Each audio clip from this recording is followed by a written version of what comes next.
संस्थेच्या रौप्य महोत्सवाच्या निमित्तानं होत असणारा हा कार्यक्रम, या कार्यक्रमासाठी संस्थेच्या सर्वांनी जी मेहनत घेतली त्या मेहनतीला सलाम. विचारपीठावरती आणि समोर बसलेल्या सर्व मान्यवरांना प्रथमच वंदन करतो, नमन करतो.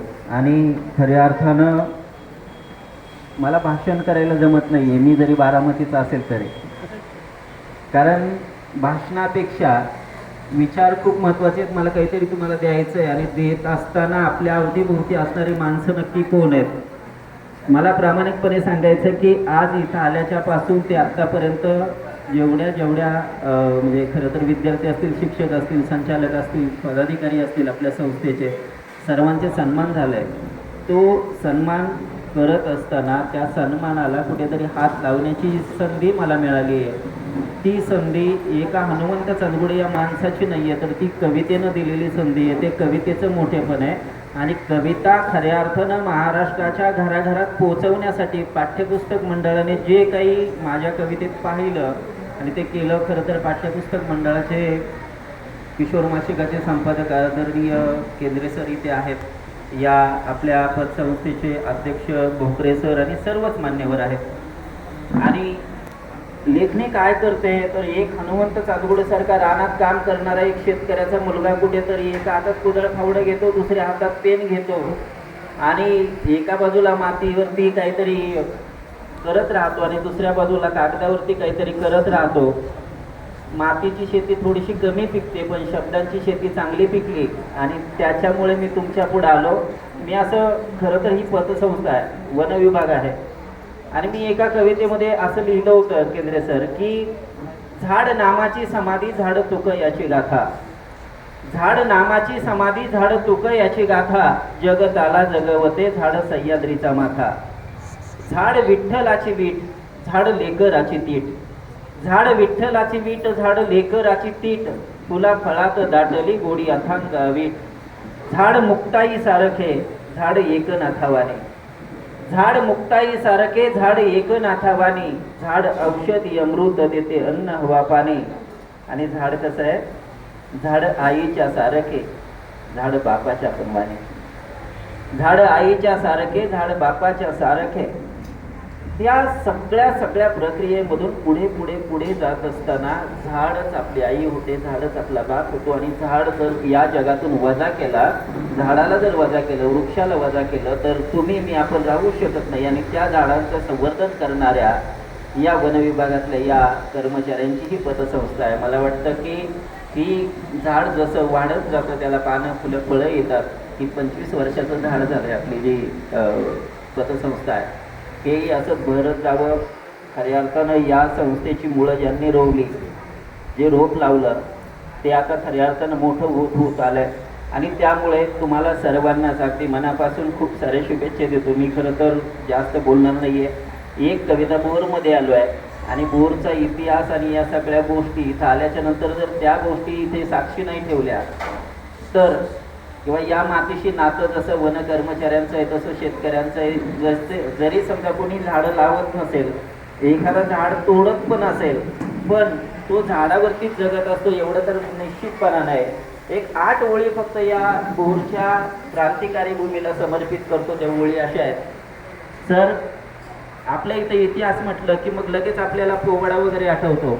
आणि पोवाडा हा छत्रपती शिवाजी महाराजांवरती पहिला लिहिला गेला, महात्मा फुलेंनी लिहिला, तिथून पुढे सगळ्याला आपल्याला माहिती आहे. पण मी थोडंसं वेगळं केलं. मला असं वाटलं की युगपुरुषावरती, क्रांतिकारकावरती, थोर महात्म्यावरती लिहित असताना आपण त्यांना एकाच साच्यामध्ये का ठेवायचं. शिवाजी महाराज म्हटलं की पोवाडा, संत म्हटलं की अभंग, संतांनी जसे अभंग लिहिले, तसे ओव्या लिहिल्या, तसे भारूड लिहिलं, ते जे वेगळेपण आहे.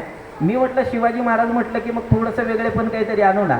आणि मग एक सवाल जवाब लिहिला. आणि तो सवाल जवाब इथं बोरमध्ये आल्याच्या नंतर मला असं वाटतं की तो अजून समर्पक होईल. त्या सवाल जवाबाच्या आधी इथल्या आपल्या सगळ्यांच्या मनाची आणि इथल्या मातीची मशागत करणारे जे युगपुरुष होते त्यांना वंदन करतो, नमन करतो. ते वंदन नमन इथल्या मातीसाठी आहे, कारण मातीत रुजणारी झाडं लावून आपण या कार्यक्रमाची सुरुवात केली आहे.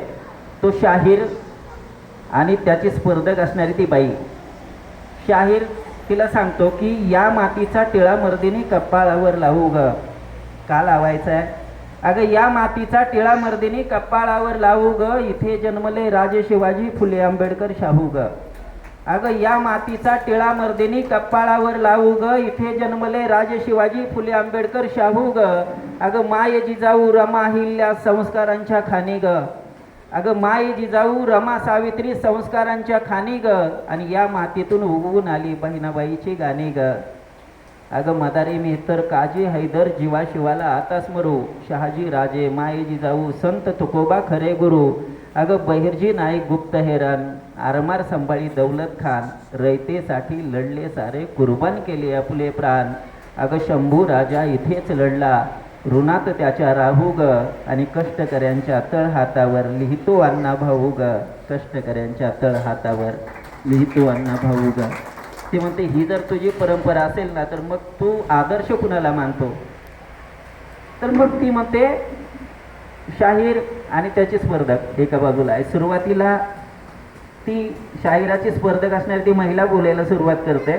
आणि केंद्रे सर आज म्हणजे खरंच मला आनंद वाटतोय की सरांचा आणि माझा खूप परिचय आहे, पण मी बेंजीरला ताईंना मी आज पहिल्यांदा पाहतोय, त्यांच्या समोर मी कविता सादर करतोय आज. आणि त्यामुळं प्राधान्य सवाल जवाबमध्ये सुद्धा महिलांसाठीच आहे. म्हणजे सवाल जवाबमध्ये एका बाजूला शाहीर आहे, दुसऱ्या बाजूला त्याची स्पर्धक असणारी ती बाई आहे. ती बाई म्हणते की अरे वंदन करुणी मायभूमीला शिवरायांना स्मरते र. अरे वंदन करुणी मायभूमीला शिवरायांना स्मरते र, सह्याद्रीच्या गडकोटांना लहून मुजरा करते र. अरे नारी असुनी नरासारखी तलवार हाती धरते र, ऐकून घे तू खुळ्या शाहिरा मी पहिला सवाल करते र. ती बोलता बोलता त्या शाहिराला खुळ्या म्हणते र, म्हणून शाहीर तिला मध्येच थांबवतो. आणि शाहीर काय म्हणतो बघा. शाहीर म्हणतो अगं तुकारामाची अभंग गाथा आणि ज्ञानोबाची ज्ञानेश्वरी. अगं तुकारामाची अभंग गाथा ज्ञानोबाची ज्ञानेश्वरी, संत जनाई ओबी गाते नामदेवाच्या जातेवरी. अगं तसाच करतो सवाल आता नकोस आणू आव फुका. आणि नाही शाहीर खुळा मर्दिनी गुरु आमचा संत तुका. नाही शाहीर खुळा मर्दिनी गुरु आमचा संत तुका. ती म्हणते असं आहे का? तर मग ऐक माझा सवाल, कशाला तुकारामाचा वारसा सांगतो ना, मी विचारलेल्या सवालाचा जवाब दे. तो म्हणतो विचार. मग ती शाहिराला सवाल विचारते, तोच मी तुम्हाला विचारतो. ती म्हणते अरे नकोस हुरळून जाऊ शाहिरा, नको हळू ऐनार. तुकारामाचं नाव सांगू नको, मोठ्या माणसाचं नाव सांगू नको, साधं सरळ आहे. सामना तुझ्यात आणि माझ्यात आहे. माझ्या प्रश्नाचं उत्तर दे. मोठ्यांची नावं घेऊन तू कशाला मोठा होतो? तू प्रश्नाचं उत्तर दिलं की तू मोठाच होशील. ती म्हणते अरे नकोस हुरळून जाऊ शाहिरा, नको हळू ऐनार. आणि दर महिन्याला विधवा होते सांग कोण ती महिनार. प्रश्न तुम्हाला कळला असेल. ती म्हणते की दर महिन्याला विधवा होते अशी महिना कोण? आता इथे आल्यापासून सारखं पाठ्यपुस्तकातले कवी पाठ्यपुस्तकातले कवी वगैरे असा जो उल्लेख होतोय ना, तर तुम्हाला मी एक सांगू का, कवी पाठ्यपुस्तकात असू द्या, बांधावर असू द्या, नाही तर रानात असू द्या, तुम्ही लिहिणं महत्वाचं आहे. म्हणजे डोळे झाकून तुम्ही लिहिला की तुम्ही संपला, कल्पना विश्वात रमून लिहिलं की संपलं. तुम्ही आता उघडे डोळे ठेवून जर पाहिलं ना होती भोवतीचं वास्तव, तर या सवालामध्ये तुम्ही आता विचार करत असाल की कोण महिना आहे दर महिन्याला विधवा होते. तुम्ही विचार करताय महिन्यालाच मी का लिहिताना मी महिनाच का लिहिला, दिवसाला विधवा होते का लिहिलं नाही, वर्षात का नाही लिहिलं, आयुष्यात एकदा का नाही लिहिलं. आता हे सगळं तुमच्या अवतीभोवतीच असतं, पण मी सांगत तोपर्यंत तुम्हाला ते सापडणार नाही. आणि मी ज्यावेळी सांगेल त्यावेळी तुम्हाला वाटतं की याच्यात काहीच नाही. हे तर मला पण माहिती होतं. हा खरं तर हे लेखणीचं तंत्र असतं. त्या तंत्रामध्ये तिचा सवाल, ती म्हणते की नकोस हुरळून जाऊ शाहिरा, नको हळू ऐनार. आणि दर महिन्याला विधवा होते सांग कोणती महिनार. शाहीर म्हणतो ऐक. शाहीर उत्तर देतो तिला. ते उत्तर असं आहे. तो म्हणतो अगं ही जगाची रीत जुनी ग, जन्मानंतर मृत्यू असे.